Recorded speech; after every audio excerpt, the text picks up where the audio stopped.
जय शिवराय मित्रांनो मित्रांनो अतिवृष्टी पूर परिस्थितीमुळे बाधित झालेल्या परंतु अद्याप शासनाची मदत न मिळालेल्या शासनाची मदत मिळालेल्या परंतु तुटपुंजी मदत मिळालेल्या शेतकऱ्यांसाठी एक अतिशय दिलासादायक आणि महत्त्वपूर्ण असा अपडेट आहे। एक गोड अशी खुशखबर आहे मित्रांनो। राज्य शासनाच्या माध्यमातून शेतकऱ्यांना जाहीर करण्यात आलेलं हेक्टरी 10,000 रुपयाचं रबीचं अनुदान अखेर वितरित करण्यासाठी मंजुरी देण्यात आलेली आहे।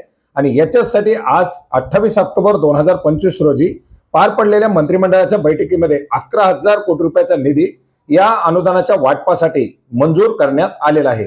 मित्रांनो एकंदरीत राज्य शासनाच्या माध्यमातून खरीप 2025 मध्ये झालेल्या नुकसानी करता 32,000 कोटीचं विशेष पॅकेज जाहीर करण्यात आलेलं होतं, परंतु प्रत्यक्षात मात्र आतापर्यंत 8,400 कोटी रुपयाची निधीची तरतूद करून तो निधी वितरित करण्यासाठी मंजुरी देण्यात आलेली होती।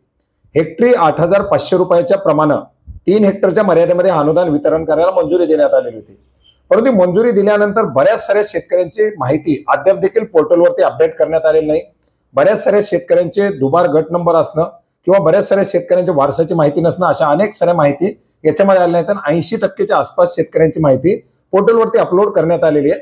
याच्यापैकी फक्त आतापर्यंत 40 लाख शेतकऱ्यांना या नुकसान भरपाईचं वितरण करण्यात आलेलं आहे, जी रक्कम साधारणपणे 4200 कोटीच्या आसपास आहे। म्हणजे आणखीनही 50% पेक्षा जास्त मदतीचं वितरण होणं बाकी आहे। आणि याचबरोबर राज्य शासनाच्या माध्यमातून एक मोठी अशी घोषणा करण्यात आलेली होती, ती म्हणजे हेक्टरी 10,000 रुपये रबीच्या अनुदानाची। मात्र अद्याप हे अनुदान कोणत्या निधीमधून दिलं जाणार, याची तरतूद कशी केली जाणार याच्याबद्दल कुठलीही स्पष्टता नव्हती। आणि अखेर आज मंत्रिमंडळाच्या बैठकीमध्ये एक विशेष बाब म्हणून मदत पुनर्वसन विभागाच्या माध्यमातून 11,000 कोटी रुपयाच्या निधीची तरतूद हे अनुदान वाटपासाठी करण्यात आलेली आहे। मित्रांनो आता याच्यामध्ये आपण जर पाहिलं तर हा जो काही आकडा आहे, ही जी काही रक्कम आहे ही साधारणपणे 19,000 कोटीच्या आसपास गेलेली आहे, ज्याच्या माध्यमातून शेतकऱ्यांना आता अनुदान वाटप केलं जाणार आहे। हे अनुदान पुढील 15 दिवसापर्यंत वाटप केलं जाणार आहे। म्हणजे आजपासून याची प्रक्रिया सुरू होऊन पुढील 15 दिवसामध्ये सर्व शेतकऱ्यांच्या खात्यामध्ये या अनुदानाचं वाटप केलं जाणार आहे। आता याच्यामध्ये 2 टप्प्यामध्ये हे अनुदान वितरण केलं जाणार आहे। याच्यातील पहिला टप्पा असा असणार आहे की ज्या शेतकऱ्यांचे ॲग्रिस्टॅक फार्मर आयडी नोंदणी झालेली आहे, ज्यांचे फार्मर आयडी अप्रूव्ह आहेत, त्या शेतकऱ्यांना ॲग्रिस्टॅकच्या बेसवरती त्यांच्या आधार संलग्न बँक खात्यामध्ये या अनुदानाचं वितरण केलं जाणार आहे। आणि दुसऱ्या टप्प्यामध्ये जे शेतकरी ज्यांची माहिती अपूर्ण असेल किंवा ज्या शेतकऱ्यांचे ॲग्रिस्टॅकवरती फार्मर आयडी अप्रूव्ह नाहीत किंवा ज्यांचे ॲग्रिस्टॅकवरती फार्मर आयडी बनलेले आहेत, अशा शेतकऱ्यांना दुसऱ्या टप्प्यामध्ये केवायसीच्या आधारे या अनुदानाचं वाटप केलं जाणार आहे।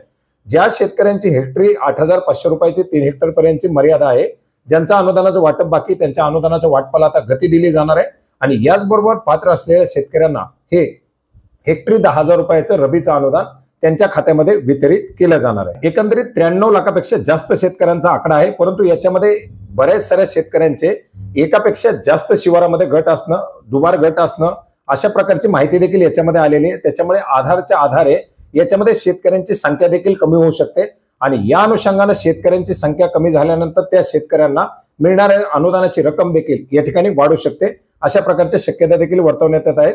मित्रांनो अशा प्रकारे आज या 11,000 कोटी रुपयाच्या निधीची तरतूद करून हे अनुदान वितरण करण्यासाठी मंजुरी देण्यात आलेली आहे। याच्या व्यतिरिक्त सुद्धा बऱ्याच साऱ्या शेतकऱ्यांनी अद्याप आपली माहिती तलाठी कार्यालय, कृषी कार्यालयाला दिलेली नाही।